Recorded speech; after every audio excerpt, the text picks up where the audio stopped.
Friends. അപ്പോൾ അരളിപ്പൂവാണ് ഇപ്പോഴത്തെ ചർച്ചാ വിഷയം.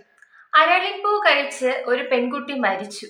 അങ്ങനെ ഒരു വാർത്ത വന്നതിന് ശേഷം അരളിപ്പൂവിനെ കുറിച്ച് നെഗറ്റീവായിട്ടും പോസിറ്റീവായിട്ടും എല്ലാം കുറേ വാർത്തകൾ വരുന്നുണ്ട്. അപ്പൊ എന്താണ് അതിന്റെ സത്യാവസ്ഥ എന്ന് അറിയാൻ ഒരു ക്യൂരിയോസിറ്റി തോന്നി. അപ്പോൾ എനിക്കതിന്റെ സത്യാവസ്ഥ ബോധ്യപ്പെട്ട് കഴിഞ്ഞു. അതിന് കാരണം ആയുർവേദ ഡോക്ടർ ആത്മാറാമാണ്. അദ്ദേഹം വിശദമായിട്ട് എനിക്കത് പറഞ്ഞു തന്നു. അപ്പോൾ ആ വീഡിയോ നിങ്ങളോടൊന്ന് ഷെയർ ചെയ്യാനാണ് ഞാൻ വന്നിരിക്കുന്നത്. എല്ലാവരും ഒന്ന് കണ്ടു നോക്കൂ. എൻ്റെ പേര് ഡോക്ടർ ആത്മാറാം.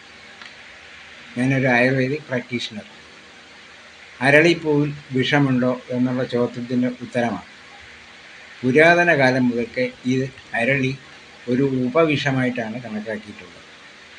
ഉപവിഷത്തിന് ഉൾപ്പെടുന്ന ഒട്ടനേകം ഔഷധങ്ങൾ വേറെയുണ്ട്.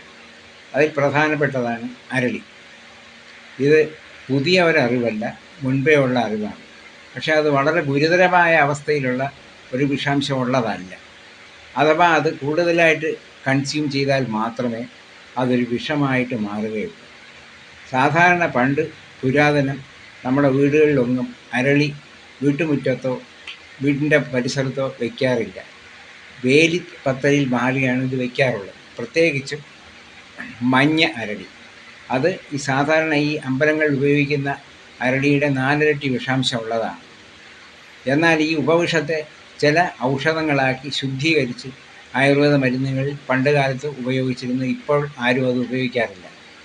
ഏതുപോലെ എന്നാൽ കാഞ്ഞിരം ഇതുപോലെ തന്നെ ഇപ്പോഴും ഉപയോഗിക്കുന്നുണ്ട്.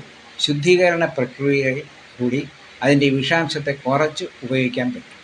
എന്നാൽ കൂടുതലായി നിത്യവും ഇത് ഏതെങ്കിലും രീതിയിൽ അറിഞ്ഞ് നമ്മളുടെ ശരീരത്തിൽ പ്രവേശിക്കുകയാണെങ്കിൽ ഗരം അല്ലെങ്കിൽ കൂട്ടുവിഷം, എന്നാൽ ഇപ്പോൾ ആധുനികമായിട്ട് പറയുന്ന ഇത് പെസ്റ്റിസൈഡിൻ്റെ കൊണ്ടുണ്ടാകുന്ന ടോക്സിസിറ്റി ഉണ്ടാവാം. അത് വളരെ ശ്രദ്ധിച്ചെങ്കിൽ മാത്രമേ നമുക്കതിന് ശരീരത്തിൽ നിന്ന് മാറ്റാൻ പറ്റുള്ളൂ. ഇമ്മീഡിയറ്റ് എഫക്റ്റ് ഉള്ളതുമല്ല. പിന്നെ ഈ 2 മരണം സംഭവിച്ചതിൻ്റെ കൃത്യമായ രീതി എന്താണെന്നോ കാരണം എന്താണെന്നോ അത് എത്രമാത്രം കൺസ്യൂം ചെയ്തെന്നോ നിലവിൽ അറിവില്ല. അതുകൊണ്ട് പഠന വിഷയമാക്കേണ്ട ഒരു കാര്യം കൂടിയാണ്. അരളി ഒരു കറയുള്ള വിഷാംശത്തോടു കൂടിയ ഒരു സസ്യമാണ്. കറയുള്ള മിക്കവാറും എല്ലാ സസ്യങ്ങളിലും ഈ വിഷാംശമുണ്ട്.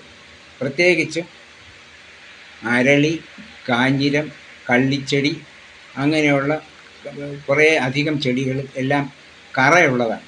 ആ കറയ്ക്കകത്തുമാണ് വിഷാംശം കൂടുതലുള്ളത്. അല്ലാതെ അരളിപ്പൂ ഒരു പ്രസാദത്തിലെടുത്തിട്ടതുകൊണ്ട് മാത്രം വിഷാംശം വ്യാപിക്കുകയില്ല. അതിൽ കറയുടെ അംശം ഉണ്ടെങ്കിൽ മാത്രമേ അതൊരു വിഷാംശം ആവുകയുള്ളൂ. പക്ഷേ അതിനകത്ത് കറ പറ്റിയിരിപ്പുണ്ടോ ഇല്ലയോ എന്നുള്ളത് നമുക്ക് കണ്ടുപിടിക്കാൻ പ്രയാസമായതുകൊണ്ട് പ്രസാദത്തിലെല്ലാം അരളിപ്പൂ ഒഴിവാക്കുന്നത് എന്തുകൊണ്ട് നല്ലത് തന്നെയാണ് ആ തീരുമാനം. അത് ന്യൂറോടോക്സിക്കാണ്. അത് പെട്ടെന്ന് നാഡീഞരമ്പുകളെ ബാധിക്കുന്ന രീതിയിലുള്ള ഒരു ടോക്സിസിറ്റി ഉള്ള വിഷാംശമാണ് അതിനകത്തുള്ളത്.